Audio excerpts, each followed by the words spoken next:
El mayor Erich Oemans no podía encontrar el suelo. La niebla de aquella mañana de enero del año 1940 había convertido su Messerschmitt Bf-108 Typhoon en un espectro errante, flotando en un océano de blanco infinito. En la cabina, sus manos temblaban sobre los controles, mientras sus ojos buscaban ansiosamente el trazo del río Rin que debía guiarlo hacia Colonia. A su lado, su pasajero, un hombre con semblante pétreo, abrazaba un maletín de cuero como si fuera un salvavidas. El rugido del motor del Typhoon se convirtió en un tosco jadeo, hasta que finalmente enmudeció. El silencio era más aterrador que el estruendo. A través de la niebla, comenzaron a emerger siluetas oscuras, copas de árboles que parecían garras apuntando al cielo. Sin propulsión, cayendo en picada, Oemans luchaba por mantener el avión nivelado. Los mandos vibraban en sus manos, y su respiración se entrecortaba con cada metro perdido. Y entonces llegó el golpe. Un crujido ensordecedor de ramas desgarrando alas y metal chillando contra madera. El Typhoon se estrelló en un campo abierto, patinando como un muñeco roto antes de detenerse de golpe. Por un milagro inexplicable, ambos hombres salieron de la cabina apenas magullados. Oemans salió tambaleándose, incrédulo de su propia suerte, y se acercó a un granjero que observaba incrédulo desde la distancia. Cuando le pidió direcciones, un escalofrío le recorrió la espalda. No estaba en la neutral Holanda, como había supuesto. Estaba en Bélgica. No pasaron ni 10 minutos antes de que el ejército belga rodeara el lugar del accidente. En otra circunstancia, habría sido un simple trámite, un avión perdido, un piloto desorientado. Pero aquel día no había nada de ordinario. Porque el pasajero de Oemans, el mayor Helmut Rheinberger, no era un hombre cualquiera. Pertenecía al Fliegerführer 220, y su maletín de cuero no contenía documentos cualquiera. Cuando los arrestaron, Rheinberger perdió toda compostura. Sus sollozos llenaron la pequeña sala donde los interrogaron, un sonido tan extraño en un oficial alemán que incluso los soldados belgas intercambiaron miradas de desconcierto. El mayor sabía que la joya más preciada de la estrategia militar alemana, el plan secreto para invadir el oeste, estaba ahora en manos enemigas. En Berlín, los gritos de un furioso Adolf Hitler debían estar retumbando como un trueno. Encerrados en un puesto militar improvisado, Oemans intentaba descifrar el comportamiento de su compañero. Rheinberger, normalmente imperturbable, no podía detener el llanto. Los soldados belgas, sin comprender el peso de lo que habían encontrado, habían dejado el contenido del maletín a la vista sobre un escritorio. La guerra, que parecía aún lejana, acababa de cambiar de rumbo. En un susurro apremiante y lleno de pánico, Rheinberger desgranó la verdad. Aquellos papeles eran el Fall Gelb, el caso amarillo, los planes estratégicos completos para que Alemania invadiera Francia pasando por territorio belga. Si esos documentos llegaban al mando belga, Gran Bretaña y Francia serían alertadas en cuestión de horas. La invasión colapsaría antes de iniciarse, y con ello, cientos de miles de vidas alemanas se perderían antes siquiera de apretar un gatillo. El pánico los consumió. Las paredes de la pequeña habitación parecían cerrarse sobre ellos mientras improvisaban un plan desesperado. Oemans se ofrecería como distracción, pidiendo a los guardias permiso para ir al baño. Mientras tanto, Rheinberger aprovecharía el momento para destruir los documentos arrojándolos al fuego de la estufa que calentaba la estancia. Oemans ejecutó su papel con precisión. Con un gesto urgente, consiguió que los guardias lo siguieran fuera de la sala. Rheinberger, con las manos temblorosas, agarró el maletín, lo abrió y lanzó los papeles al fuego. Pero la tapa de la estufa, caliente como el hierro del infierno, le quemó las palmas, obligándolo a soltarla. El ruido metálico retumbó en la habitación como una detonación. Los guardias, alertados, giraron sobre sus talones. Sus miradas fulminaron a Rheinberger, quien, con el sudor corriendo por su frente, no necesitaba palabras para delatarse. Estaban atrapados. La reacción de los belgas fue inmediata. La calma inicial se transformó en una tormenta de sospechas. ¿Qué hacía que esos documentos fueran tan valiosos? Con renovada cautela, los guardias llevaron los papeles directamente al mando militar belga. Allí serían analizados por expertos, quienes pronto descubrirían que tenían en sus manos el secreto mejor guardado del régimen nazi. Reinberger era una sombra de sí mismo. El peso de su fracaso lo había aplastado. En sus ojos había un vacío aterrador, una conciencia que comenzaba a entender que él, un simple oficial, podría ser recordado como el hombre que provocó el colapso del Tercer Reich. La desesperación lo devoraba por dentro. En un momento de absoluta rendición, rogó a uno de los guardias que le prestara su pistola. Solo quería acabar con todo en ese instante. El guardia, desconcertado, se negó rotundamente. Reinberger tendría que vivir con el peso de sus actos, con el eco de los documentos crujientes al ser atrapados por las llamas y con el murmullo creciente de un destino que ya no estaba en sus manos. Los comandantes belgas se inclinaban sobre los documentos, sus rostros inmóviles, pero sus mentes en plena ebullición. Los planes de invasión eran meticulosamente detallados, casi demasiado perfectos para ser reales. La sospecha se abrió paso, lenta pero implacable. ¿Y si esto era un truco? Un ingenioso ardid alemán para desviar la atención de las fuerzas aliadas. Tal vez la verdadera invasión llegaría desde el sur, atravesando la fortificada línea Maginot, mientras Bélgica servía como señuelo. Pero la duda no podía resistir a los hechos. A medida que las piezas del accidente del Messerschmitt Bf-108 Typhoon encajaban, quedó claro que aquel choque no había sido escenificado. Era demasiado caótico, demasiado humano. Los papeles eran auténticos, y con ellos, el destino del frente occidental pendía de un hilo. Gran Bretaña y Francia debían ser informadas, y rápido. La noticia llegó a Berlín como un trueno en una noche sin estrellas. El alto mando alemán entró en pánico. El general Alfred Jodl, jefe de operaciones de la Wehrmacht, fue el encargado de llevar la mala nueva al Führer. Jodl, normalmente frío como el acero, vaciló al pronunciar las palabras. Si el enemigo tiene en su poder todos los archivos, la situación es catastrófica. Hitler, sentado en su despacho, escuchó en silencio, sus dedos tamborileando sobre la mesa, su mirada fija en un punto inexistente. El dictador alemán enfrentaba un dilema monumental. Podía ordenar la ejecución inmediata del plan, antes de que Bélgica y los aliados tuvieran tiempo de reaccionar. O podía arriesgarse a redactar una nueva estrategia, engañando a los aliados y convirtiendo su certeza en confusión. Pero el ataque inmediato era inviable. El clima, un enemigo que ningún ejército podía dominar, no cooperaría hasta el 17 de enero. Para entonces, Bélgica estaría preparada, y las tropas aliadas, alertadas, transformarían la invasión en una carnicería. Solo quedaba un camino: rediseñar los planes. Crear algo tan inesperado que los aliados, confiados en su ventaja, fueran tomados completamente por sorpresa. Aquel desastre podría convertirse en una oportunidad.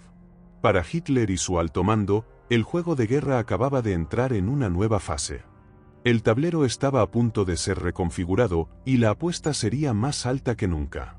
Antes de continuar con esta historia, ¿sabías que hay una sociedad oculta que ha marcado el origen de todas las guerras de la humanidad y que aparte ha decidido quién será el ganador y el perdedor incluso antes de que empiecen? Si quieres saber más de lo que te estoy diciendo, ve al enlace de la biografía cuando termines este vídeo y descúbrelo. Ahora sí, continuemos con el vídeo. El 13 de enero, Hitler tomó una decisión desesperada. Recurrió al general Erich von Manstein, un hombre con fama de ser tan brillante como terco. El ex jefe de Estado Mayor del grupo de ejércitos a Manstein llevaba semanas promoviendo una estrategia que los altos mandos calificaban de descabellada, pero él juraba que podría doblegar a Francia en cuestión de días. Manstein había sido un crítico feroz del plan original, el llamado Caso Amarillo. Decía que era una copia desgastada del plan Schlieffen de 1914, un esquema tan predecible como obsoleto. No tenía en cuenta los avances modernos, especialmente el papel revolucionario de los tanques en la guerra relámpago. En su lugar, proponía el Wehrpunkt, el punto de máxima concentración, un concepto que más tarde sería conocido como el Plan Manstein. El corazón del Wehrpunkt era audaz, casi temerario. Manstein sugería dirigir una ofensiva masiva a través del bosque de las Ardenas, una región tan densa y arbolada que los aliados la consideraban una barrera natural, inexpugnable para los blindados. Pero Manstein, testarudo y meticuloso, había estudiado las Ardenas como un cirujano examina un cuerpo humano. Concluyó que, aunque difíciles, no eran impenetrables. Visualizaba una fuerza blindada avanzando con velocidad y precisión quirúrgica, cortando como un bisturí a través del bosque, rodeando la línea Maginot y atrapando a las tropas aliadas que ya marchaban hacia Bélgica. El alto mando alemán no había sido amable con sus ideas. El general Franz Halder, una figura clave en Berlín, las había tachado de fantasiosas. Pero el panorama había cambiado. Con el caso amarillo comprometido tras el fiasco del Messerschmitt Bf 108, el Wehrpunkt era más que una opción, era la única esperanza viable. Hitler, siempre dispuesto a apostar por lo impredecible, estaba intrigado. La audacia de Manstein encajaba con su propio instinto de desatar caos estratégico. Mientras Manstein y Hitler trazaban líneas en los mapas, al otro lado de la frontera, la tensión subía como el mercurio en un termómetro roto. El general Raoul van Overstraeten, asesor militar del rey Leopoldo de Bélgica, sabía que no había tiempo que perder. Creía que el ataque alemán podría desencadenarse tan pronto como el 14 de enero. El reloj avanzaba implacable y la burocracia no era una opción.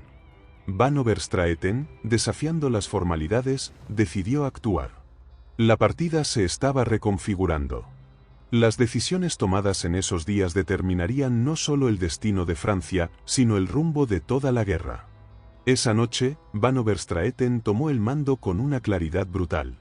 Emitió una transmisión de emergencia que resonó como un toque de queda en toda Bélgica. 80.000 soldados, dispersos en permisos por todo el país, debían regresar a sus unidades de inmediato. No había tiempo para los matices burocráticos ni para los roces diplomáticos con Francia. Las barreras políticas entre los dos países, esas que normalmente hubieran sofocado cualquier acción conjunta, fueron barridas de un plumazo. Esto no era política. Era supervivencia. Mientras tanto, el rey Leopoldo, con el peso de una nación sobre los hombros, tomó el teléfono y marcó directo a Winston Churchill. La llamada, cargada de urgencia, era un grito de ayuda disfrazado de demanda. Bélgica exigía garantías de apoyo aliado. Pero el mensaje no llegó claro. Los franceses lo interpretaron como una invitación tácita para enviar tropas, siempre y cuando se cumplieran ciertas condiciones. El general Maurice Gamelin, comandante supremo de las fuerzas francesas, no esperó confirmación. Movió sus tropas hacia la frontera belga, listo para cruzar al primer disparo. La respuesta británica, sin embargo, fue como agua fría en una hoguera. Londres, siempre meticuloso, no ofreció ni la claridad ni el compromiso que Bélgica buscaba. La diplomacia se atascó en un pantano de desconfianzas. Gamelin, un hombre de acción con poco aprecio por los juegos políticos, se sintió insultado por la tibieza inglesa. Lanzó un ultimátum que era casi un berrinche militar. Si el rey Leopoldo no emitía una invitación formal de inmediato, retiraría sus tropas y cerraría la puerta a futuras colaboraciones. En los pasillos de mando, el ambiente era irrespirable. Lo que había comenzado como una oportunidad dorada para los aliados, los planes alemanes capturados en el desastre del Messerschmitt, ahora se había convertido en un cáliz envenenado. La desconfianza y la falta de coordinación se deslizaban entre las grietas, transformando la claridad en confusión y la unidad en discordia. A pesar del caos político, las tropas aliadas se prepararon para un ataque que sentían inminente. La tensión era como un hilo de acero, estirado hasta el límite. Pero los días pasaron, luego semanas, y no hubo explosiones en la frontera ni columnas de tanques cruzando los ríos. La espera era insoportable. Cada hora que transcurría sin acción alimentaba un miedo diferente, ¿y si los alemanes estaban jugando con ellos, preparándose para algo aún peor? El aire olía a pólvora, pero el silencio seguía siendo el arma más letal en este juego de nervios. Si el ataque alemán hubiera llegado el 14 de enero, Van Overstraeten podría haberse convertido en el salvador de Bélgica, el estratega que vio más allá de las sombras y tomó medidas antes de que la tormenta golpeara. Pero el ataque nunca llegó. Su urgencia, que antes era vista como valentía, pronto se transformó en un lastre. La condena no tardó en llegar. Su decisión de actuar sin la aprobación del rey Leopoldo lo dejó aislado, expuesto a las críticas feroces de sus colegas y superiores. Bélgica, un país que vivía en la cuerda floja diplomática, no tenía espacio para errores. Para finales de enero, Van Overstraeten fue destituido en desgracia, su carrera truncada por un error que en realidad nunca cometió. Mientras tanto, en Berlín, Adolf Hitler y Erich von Manstein jugaban una partida de ajedrez a escala continental. El plan de Manstein seguía tomando forma, y cada retraso en la invasión era un movimiento calculado. Para Bélgica, sin embargo, los días que pasaban sin ataque eran un castigo. La revelación de que conocían los planes originales de Alemania los puso en una posición aún más vulnerable. El ministro de Asuntos Exteriores alemán, Joachim von Ribbentrop, respondió con una frialdad que rozaba lo cruel: ese plan ya no sirve. No era una simple provocación. Era la verdad. Mientras los aliados se revolcaban en su pequeño triunfo, analizando los mapas capturados como si fueran el Santo Grial, los alemanes se movían con rapidez. El Wehrpunkt de Manstein, esa idea audaz que había sido descartada como fantasía militar, estaba ahora en el centro de la estrategia germana. Y lo peor era que los aliados ni siquiera lo veían venir. La trampa estaba lista. El ataque inicial seguiría el guión esperado, golpeando en la frontera noreste de Bélgica, donde todos esperaban que comenzara la acción. Pero era un engaño. Una finta calculada que atraería a las fuerzas aliadas hacia una posición vulnerable, alejándolas de la verdadera amenaza. Y el verdadero golpe, la obra maestra de Manstein, estaba esperando en las sombras, afilado como un cuchillo bajo la mesa. Cuando los aliados finalmente entendieran el juego, ya sería demasiado tarde. El ataque principal, encabezado por divisiones de Panzers, atravesaría las Ardenas, cruzaría el Mosa y se dirigiría hacia la costa. Era una guadaña apuntada al corazón de Francia, lista para separar a los ejércitos aliados, cortar sus suministros y aplastarlos hasta la rendición. La estrategia alemana, ese juego de espejos y sombras, dependía de un solo acto de inercia: que Maurice Gamelin, el comandante en jefe francés, mantuviera el rumbo sin cambiar una coma. Y, sin embargo, confiar en eso parecía demasiado arriesgado. Gamelin, hasta ese 14 de enero de 1940, había demostrado ser un estratega impecable, alguien capaz de leer entre líneas los movimientos del enemigo. Pero la captura del plan alemán lo cambió todo. Cualquiera con algo de sentido común podría prever lo que vendría después: los alemanes no se quedarían de brazos cruzados. Ya no. Con el caso amarillo expuesto, estaba claro que idearían algo nuevo, algo inesperado.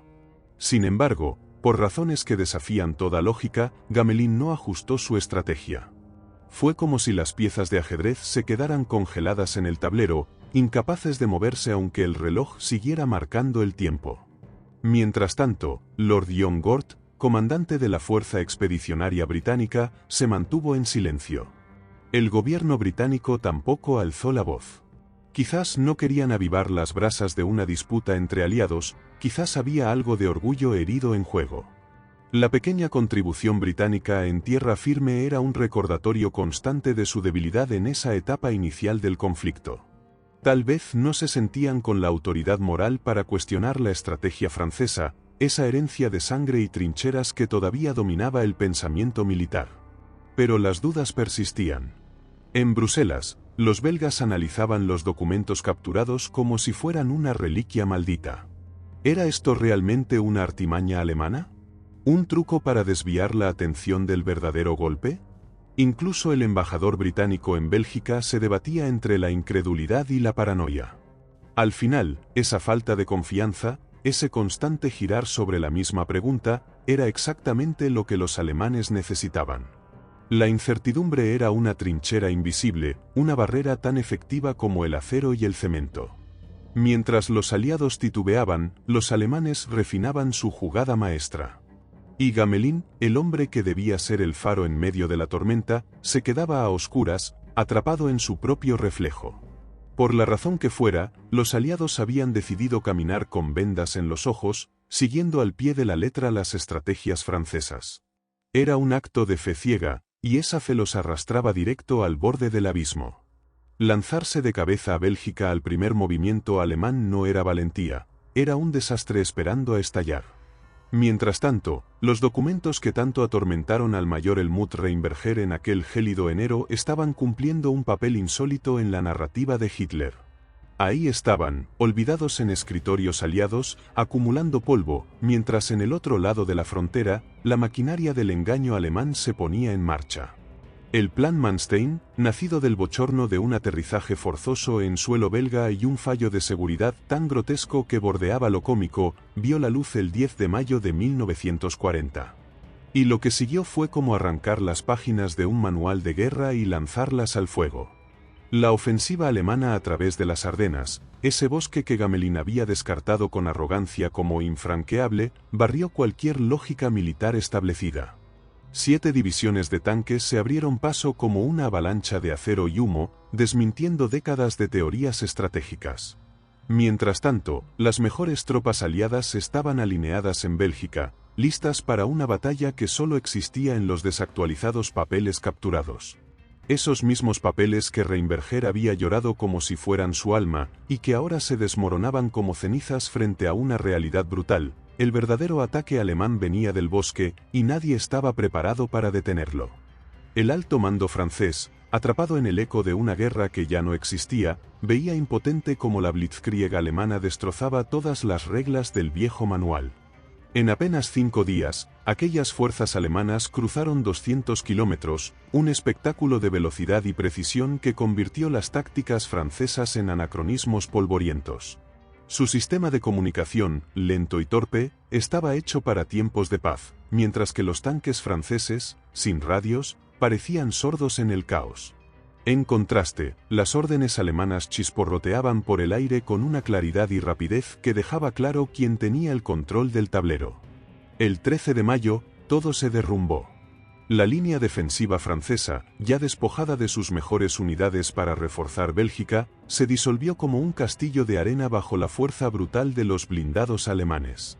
En el cuartel general de Gamelin, los mapas estaban plagados de marcadores que mostraban un orden que ya no existía en el campo de batalla. La realidad se movía demasiado rápido para las estrategias de despacho y tinta. La guerra había cambiado, pero ellos no. Y mientras tanto, en el frente, la fuerza expedicionaria británica y las unidades de élite francesas se encontraban en un escenario digno de una pesadilla. Se había preparado con obsesiva precisión para la invasión descrita en los papeles que Rheinberger había tratado de destruir. Ahora, esos mismos aviones eran reliquias inútiles, y los tanques alemanes atravesaban el corazón de Francia como una lanza mortal, cortando desde Sedan hasta el Canal de la Mancha. La maniobra era quirúrgica y despiadada.